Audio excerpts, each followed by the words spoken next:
மிளகாய் கிளி சாம்பாரை இந்த மாதிரி ட்ரை பண்ணி பாருங்கள். ஃபர்ஸ்ட் தூரம் பருப்பை ஒரு 1/4 மணி நேரம் ஊற வச்சு நல்லா வாஷ் பண்ணி எடுத்துக்கலாம்.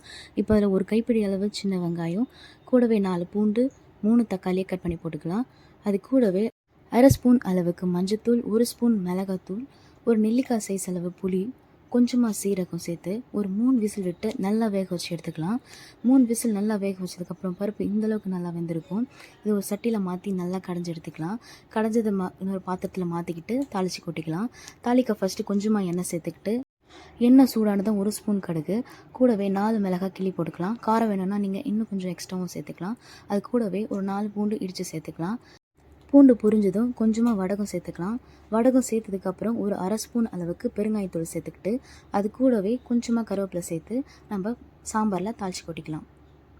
ஒரு 2 நிமிஷம் நல்லா சூடு பண்ணி ஆஃப் பண்ணிட்டீங்கன்னா டேஸ்டியான சாம்பார் ரெடி ஆகிடும். மறக்காமல் நம்ம சேனலை சப்ஸ்கிரைப் பண்ணிவிடுங்க. தேங்க்ஸ் ஃபார் வாட்சிங்.